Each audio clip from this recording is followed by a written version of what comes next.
오늘도 이렇게 거룩하고 복된 주일에 그 영혼이, 그 심령이 이 시간 하나님 앞에 나와서 예배드리는 우리 새 생명의 모든 지체들과 그 가정과 그 자녀들과 그 삶 위에 하나님의 은혜와 평강의 복이 임하시기를 간절히 소원합니다.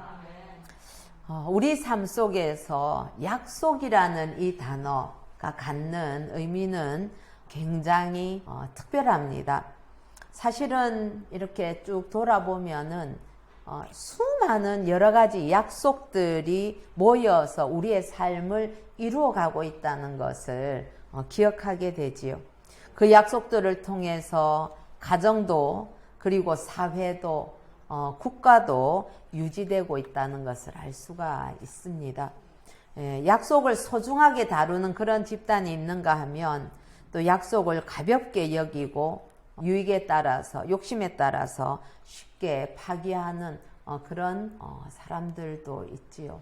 이번에 우리가 아프간 사태를 이렇게 바라보면서 거기서 했던 어떤 그 협정들, 그게 이제 다들 약속이지 않습니까? 그런 것들이 인간들이 하는 약속, 국가와 국가가 하는 약속, 이런 것들은 정말 지키기 위해서 있는 것이 아니라 깨뜨려지기 위해서 있는 게 아닌가. 그게 우리 인간의 한계이구나, 죄의 결과이구나 하는 것을 다시 한번 이 아프간 사태를 통해서도 깊이 절감을 하고 있습니다. 우리가 성경을 읽을 때에 다양한 관점을 가지고 읽을 수가 있지요. 그래서 어떤 키워드를 가지고 읽느냐 하는 것에 따라서 우리는 늘 새로운 어떤 샘물을 길어 올리는 것처럼 그렇게 우리를 향하신 하나님의 의도, 하나님의 그 뜻을 우리가 읽어낼 수가 있습니다. 예를 들어서 신구약 전체를 하나님의 약속의 관점에서도 볼 수 있고, 또 구속사의 관점, 또 하나님 나라라는 관점, 그리고 사랑의 관점, 심판, 또 아니면 삶의 여러 가지 규범에 관한 다양한 관점에서 우리가 성경을 읽을 수가 있습니다. 오늘은 우리가 창세기부터 계시록까지 하나님께서 이 주신 말씀 가운데에 은혜의 언약이라는 주제로 성경을 한번 살펴보려고 합니다. 오늘 한 번에 다 할 수 있는 것은 아니고 두 번이나 혹은 세 번 정도에 걸쳐서 그렇게 살펴보고 싶습니다. 성경은 우리가 아는 대로 약속의 책입니다. 구약, 신약. 그래서 그 약이 약속의 약이지요.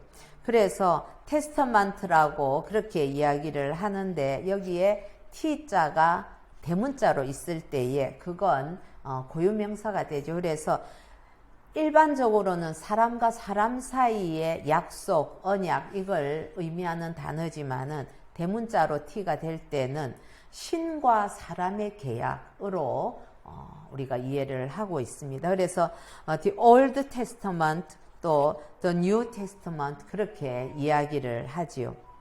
창세기부터 계시록까지 모든 이야기는 하나님께서 우리에게 찾아오셔서 먼저 은혜의 언약을 하시고 그 약속을 성취해 나가시는 그 내용을 담고 있습니다. 계약, 약속, 이거 본래 혼자서 하는 거 아니지 않습니까? 쌍방이 있어야 되죠. 그리고 그 쌍방이 동등해야 계약이 성립이 됩니다. 그런데 여러분, 하나님과 인간 사이의 이 계약은 언제나 그 주체가 하나님이셨습니다. 인간이 하나님을 상대로 이거 약속합시다 이렇게 할 수 있는 관계가 사실 아니지요. 사실 우리는 하나님과의 그 관계에서 이 계약을 먼저 제안할 수 있는 그런 능력도 없을 뿐만 아니라 했다 하더라도 그것을 지켜낼 힘도 없고 마음도 없는지도 모릅니다. 그런데 성경에서 하나님은 언제나 우리 인간에게 먼저 찾아오셔서 그 약속을 세우시고, 그리고 당신 스스로 그 약속을 이행해 가신다는 사실입니다. 신학하면서 하나님의 이 약속에 관한 것들을 배우면서 참 많은 은혜를 받았습니다. 어떻게 하나님께서 우리를 먼저 찾아오셔서 언제나, 그리고 우리가 또 할 수 있는 그 범위 내에서 우리를, 상대방을 늘 배려하시고 사랑하시면서 해낼 수 있도록 그렇게 약속을 하시고, 또 하나님 스스로 그 약속에 당신 자신을 얽매이게 하셔서 그 약속을 지켜가시고 하는 이 하나님의 신실하심을 생각할 때마다 너무 감격스럽지요. 성도 여러분, 그래서 우리가 은혜를 받고 나면 깨닫게 되는 게 있습니다. 아, 하나님은 약속의 하나님이시구나 하는 거를 깊이 깨닫습니다. 그리고 그 약속을 당신 스스로도 철저하게 지켜내시는 것처럼 상대방인 우리도 하나님의 그 약속을 우리가 신뢰하고 우리 스스로도 하나님 앞에 올려드리는 그러한 약속들, 서원을 잘 지켜나갈 때에, 힘들어도 그 서원을 이행할 때에 하나님께서 굉장히 기뻐하시는구나 하는 사실을 여러 간증들이나 또 옆에서 지켜보면서 늘 깨닫게 되는 사실입니다. 첫 번째로는 우리가 창조주 하나님에 대한 것들을 한번 생각을 해보려고 합니다. 우리가 이 언약의 하나님, 약속의 하나님을 만나기 위해서는 가장 먼저 해야 되는 것이 우리의 마음 속에서, 우리의 심령 속에서 이루어져야 되는 그 고백이 있는데, 그건 바로 창조주 하나님에 대한 고백입니다. 예. 그래서 복음을 전하거나 또 성경 공부하거나 이렇게 할 때도 보면은 창세기에 있는 이 내용들이 이해되고 또 받아들여지고, 뭐 이해는 안 되더라도 적어도 수용이 되어져야만 그 다음 복음의 내용으로 넘어갈 수가 있거든요. 마찬가지로 우리가 약속의 하나님을 먼저 만나려고 하면은 이루어져야 될 고백이 창조주 하나님에 대한 고백이죠. 우리 창세기 1장 1절을 다 기억하실 테니까 한번 외워봅시다. 시작. 태초에 하나님이 천지를 창조하시니라. 예, 너무 잘 알고 있는 이 말씀이고 우리 성경의 첫 번째 구절입니다. 여러분, 이 창세기 1장 1절의 이 말씀은, 이건 하나님의 선언이지요. 그렇죠? 그러나 그것과 동시에 하나님을 향한 우리 인간의 고백이 되는 것입니다. 태초에 하나님이 천지를 창조하시니라. 예. 그런데 우리가 정말 이 말씀을 100% 이해하고 믿고 있는가 하는 것이지요. 예. 참 엄청난 이 선포의 또 이 선언인데 이걸 다 이해할까? 만약에 우리가 이 말씀을 온전하게 이해한다면은 이 세상에 우리가 참 두려워할 일도 무서워할 것도 없을 것입니다. 왜냐하면은 이 말씀의 의미를 몇 가지 살펴보면 굉장히 큰 의미를 담고 있습니다. 첫 번째로는 이 짧은 구절 안에 하나님이 계신다는 사실이 있습니다.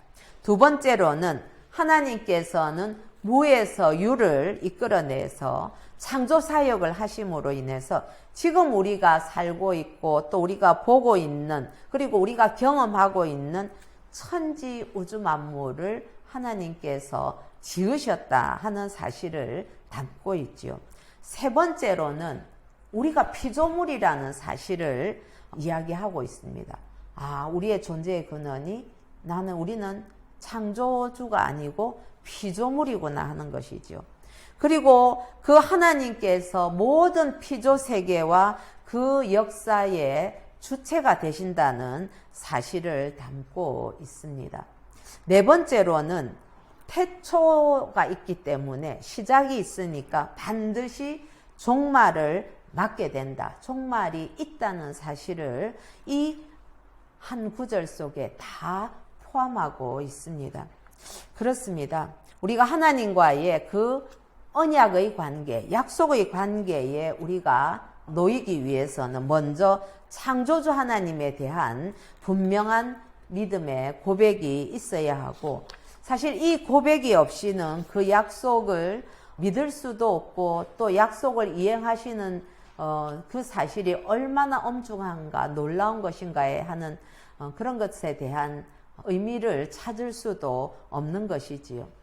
이 말씀은 또한 메시아인 구원자이신 예수 그리스도가 나와 관계가 있기 위해서는 먼저 창조주 하나님에 대한 그 존재에 대한 인정과 믿음이 반드시 전제되어야 하고, 또 재림과 심판 또한 모든 것을 있게 하시는 창조주 하나님에 대한, 그리고 그 창조하셨기 때문에 통치하시는 통치자 하나님에 대한 고백이 있어야 된다는 사실을 우리에게 가르쳐 주고 있습니다. 사랑하는 성도 여러분, 한번 이걸 우리는 늘 듣는 이야기이고 당연히 알고 믿는 사실이지만, 때때로 여러분 이 사실에 대해서 한번 묵상해 보시기 바랍니다. 너무 놀랍지 않습니까? 전능하시고 무소부재하시고 영원하시고 만물의 근원이 되시는, 그리고 그 당신의 뜻대로 모든 것을 다스리시는 그 하나님, 그 존재, 그 절대자가 우리가 그분을 상대로 해서 아버지라고 부를 수 있다는 이 사실, 여러분들은 이 사실에 대해서 어떤 믿음의 고백을 하시고 있는지요? 어떻게 이 하나님을 우리가 모른다고 부인하고 살 수가 있겠습니까? 생명의 근원이 되시는 하나님, 그리고 내 존재의 근원이 되시는 그 하나님, 우리가 바로 그 하나님으로부터 말미암아 난 그러한 존재라는 이 엄청난 사실에 대해서 여러분 어떤 감격을 누리시는지 질문하고 싶습니다. 늘 이 가장 원초적인 이 문제에 대해서 그냥 상투적으로 생각하실 것이 아니라, 때때로 이 문제를 깊이 하나님과 나와의 이 관계에 대해서, 또 하나님이 어떤 분인가를 깊이 묵상하신다면 그때마다 하나님께서는 새로운 은혜를 부어주실 줄로 믿습니다. 모든 세대와 인종을 넘어서서 인간은 사실 본질적으로 내가 누군가 하는 그런 질문을 던지게 되어 있습니다. 여러분들이 살아오시면서 정말 과연 인간이 무엇인가, 내가 누구인가 하는 그런 의문이 없이 살아온 사람들은 아마도 없을 거라고 생각을 해요. 전에 한번 들은 이야기인데 고3인 학생이었다고 해요. 그런데 그 친구가, 같은 반에 교회 다니는 친구가 야 효진아 너는 왜 살아? 이 질문을 던졌다고 했을 때에 그 질문 받은 이 친구가 한동안 완전히 멘붕이 와가지고, 이 고3인데 도대체 나는 왜 사는 거지? 이 질문으로 크게 고민했다. 이제 그런 이야기를 들은 적이 있습니다. 그래서 가서 복음을 전해라 그랬거든요. 근데 정말 내가 왜 사는지, 그 말은 내가 이 고3의 대학을 가기 위해서 수능 공부하는데 내가 왜 공부를 하는지에 대한 답이 바로 거기에 있기 때문에 그런 것이지요. 이 질문은 그렇기 때문에 내가 어디로부터 와서 어디로 가야 되는가, 나는 왜 사는가 하는 질문으로 이어지게 됩니다.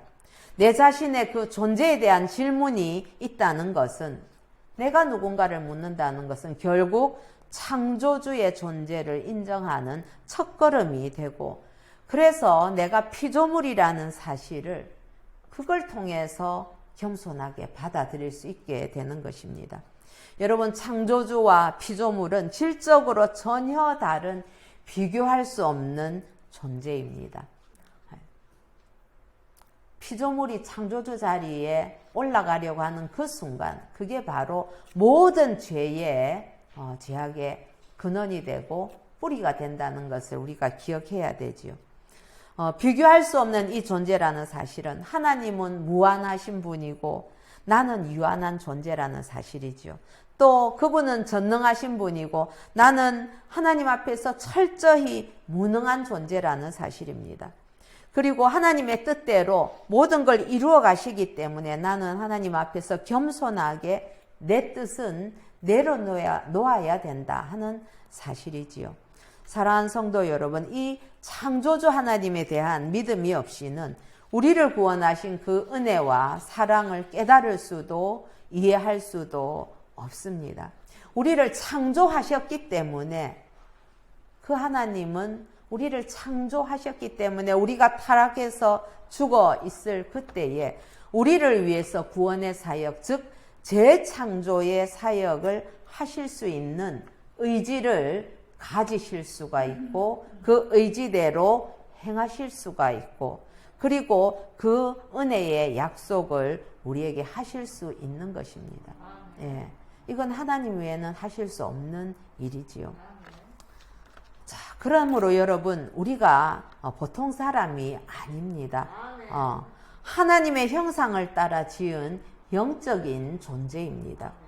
원래는 창조주 하나님과 늘 소통하면서 하나님과 함께 웃고 이야기하고 하나님 안에서 한없는 복락을 누리던 존재가 바로 인간의 본래의 모습이었지요. 그래서 우리는 하나님을 떠나서는 사실은 살 수 없는 존재, 하나님을 떠나서는 의미를 부여할 수 없는 그런 존재가 사실은 우리들입니다.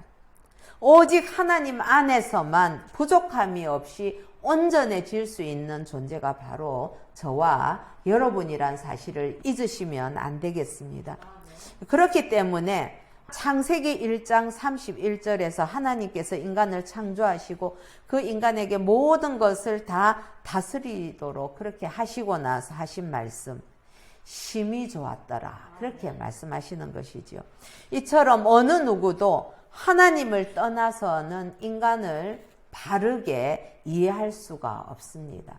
아무리 사람들이 자신의 놀라운 그러한 사상 체계를 가지고 인간을 설명을 하려고 해도 하나님 없이 인간을 설명하는 것은 그 설명은 잘못된 설명이고 왜곡된 설명이 될 수밖에 없는 것이지요.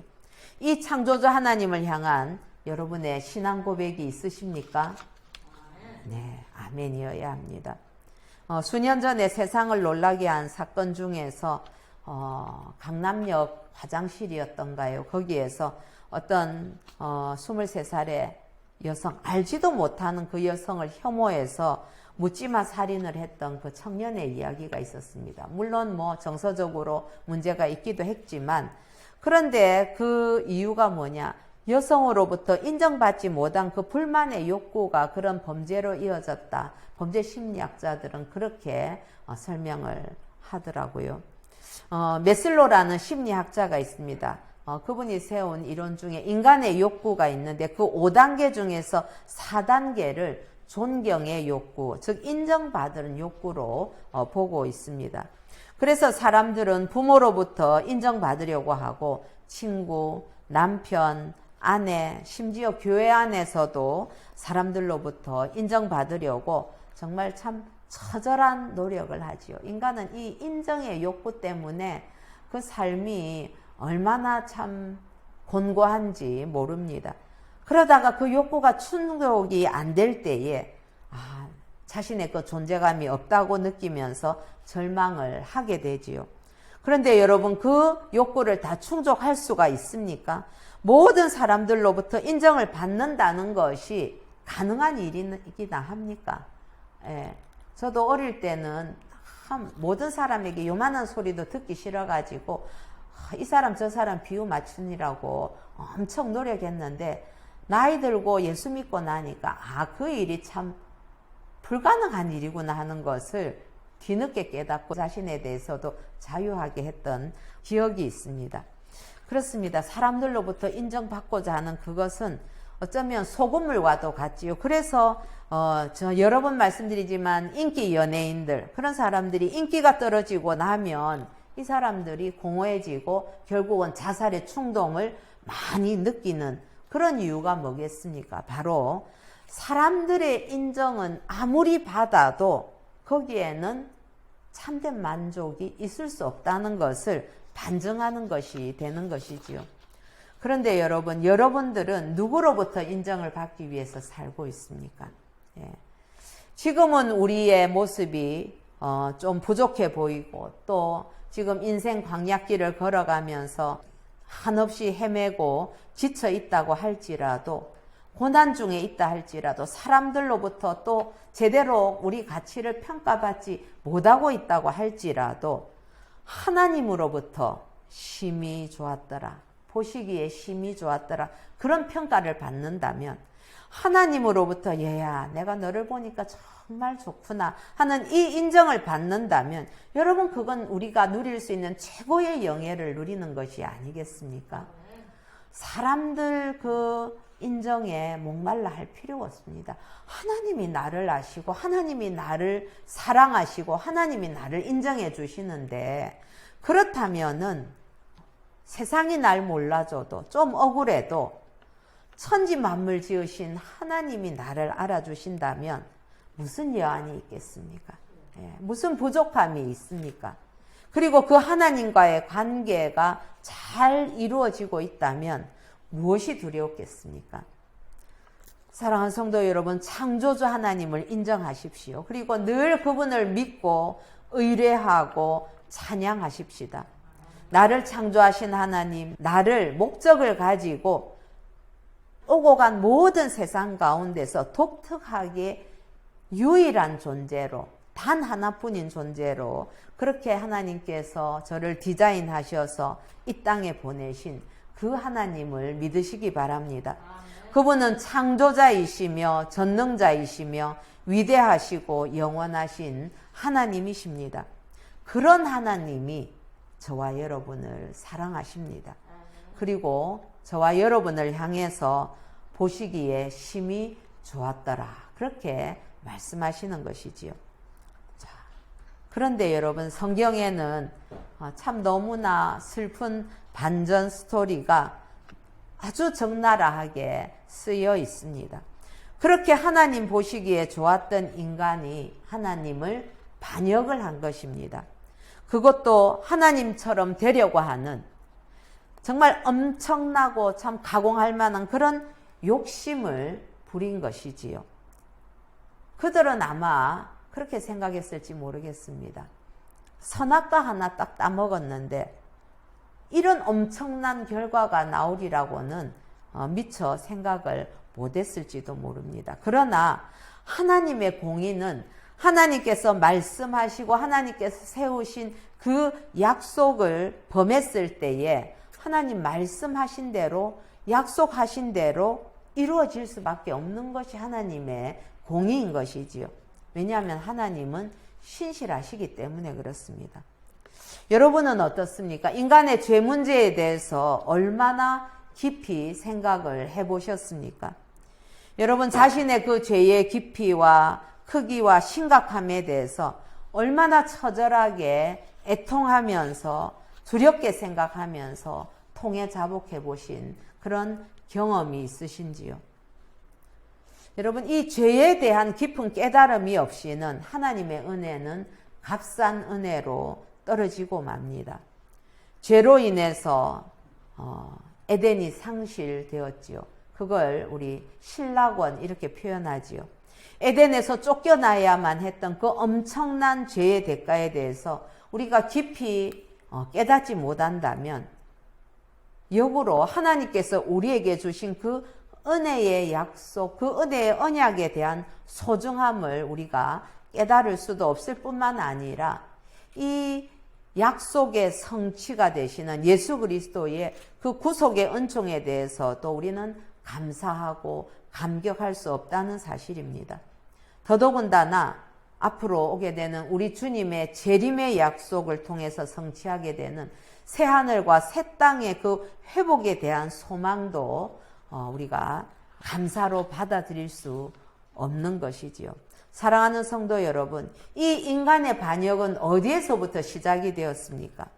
그건 하나님의 뜻이 담겨 있는 말씀을 무시한 데서부터 시작되었습니다. 즉 불순종이지요. 만약에 누군가를 믿고 사랑한다면 그 상대의 뜻이 담긴 말에 대해서 관심을 기울이고 그 말에 순종하는 것 아니겠습니까? 그러나 아담과 하와가 하나님께 불순종하게 된 것은 결국은 하나님을 향한 그 사랑이 불완전하고 온전하지 못했다는 것입니다. 잠언 13장 13절에 보면 말씀을 멸시하는 자는 자기에게 패망을 이루고 계명을 두려워하는 자는 상을 받느니라. 또 잠언 30장 5절은 하나님의 말씀은 다 순전하며 하나님은 그를 의지하는 자의 방패시니라. 그렇게 말씀하십니다. 그렇습니다. 여러분, 하나님은 말씀으로 우리에게 다가오십니다. 예수 그리스도는 말씀으로 오셨다. 이렇게 성경은 말합니다. 그래서 요한복음 1장 1절에서 4절입니다. 시작. 태초에 말씀이 계시니라. 이 말씀이 하나님과 함께 계셨으니 이 말씀은 곧 하나님이시니라. 그가 태초에 하나님과 함께 계셨고 만물이 그로 말미암아 지은 바 되었으니 지은 것이 하나도 그가 없이는 된 것이 없느니라. 그 안에 생명이 있었으니 이 생명은 사람들의 빛이라. 아멘. 예, 이처럼 성경은 우리에게 분명하게 선포하고 있습니다. 인간을 위해서 모든 걸 다 창조하시고 맨 마지막에 하나님의 형상을 따라서 영적인 교통이 가능한 존재로 사람을 지으시고 하나님은 너무 기뻐하시면서 좋았다고 만족해 하시고 그래서 그 모든 것들을 다스릴 수 있는 권한을 에덴의 그 통치권을 인간에게 맡겨주셨지만 결국 하나님께서는 인간에게 배반을 당하셨습니다. 인간이 하나님의 언약, 선약을 알게 하는 그 나무를 금하신 약속을 지켰다면 사실 자손만대로 하나님과 영원히 누릴 그 복락과 그 행복이 보장이 되어 있었던 것이지요. 범죄하기 전에 아담과 하와가 에덴에서 그렇게 하나님과 행복한 삶을 누리지 않았습니까? 그런데 그 약속을 깨뜨림으로써 즉 하나님의 말씀을 무시함으로 믿지 않음으로 즉 불신앙으로 불순종함으로 인해서 자신들뿐만 아니라 모든 인간이 자손만대로 죄인이 되는 이런 엄청난 사건을 저지르게 된 것입니다. 하나님의 피조물이었던 천사장이 교만해서 하나님을 대적함으로 사탄이 되었는데 그 사탄이 인간을 유혹해서 결국은 인간도 하나님처럼 되고 싶다는 교만함을 갖게 되었고 그것으로 인해서 하나님을 대적하는 결과를 갖게 되고 결국 하나님의 말씀대로 죽음, 사망의 권세가 인간을 지배하게 되는 이런 슬프고도 두려운 일이 그 에덴에서 일어나고 말았던 것입니다. 자, 그런데 인간을 창조하신 하나님은 하나님의 그 공의 안에서 사랑하는 인간들을 구원하실 계획을 가지고 계셨습니다. 바로 이게 은혜의 언약이고 회복의 은총이죠. 우리 창세기 3장 15절 우리가 잘 아는 말씀인데 한번 찾아서 읽어보십시다. 창세기 3장 15절 말씀 시작. 내가 너로 여자와 원수가 되게 하고 내 후손도 여자의 후손과 원수가 되게 하리니 여자의 후손은 내 머리를 상할 것이요 너는 그의 발꿈치를 상하게 할 것이니라 하시고 예, 이 창세기 3장 15절 말씀을 우리가 원시복음이다 그렇게 표현을 합니다.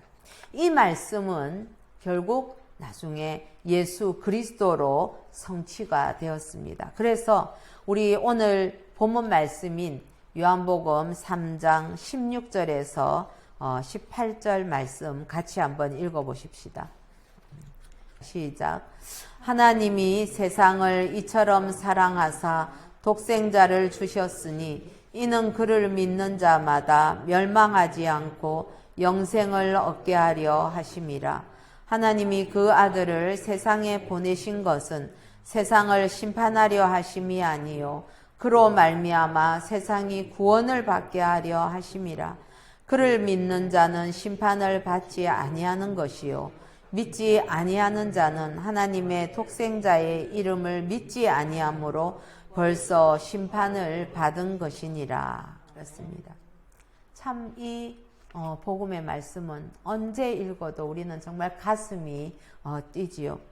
인간이 저지른 사건은 신라권의 사건이었습니다. 그러나 하나님의 사건인 예수 그리스도를 통해서 다시 복락원하는 그 세기를 하나님께서 마련하신 것이지요.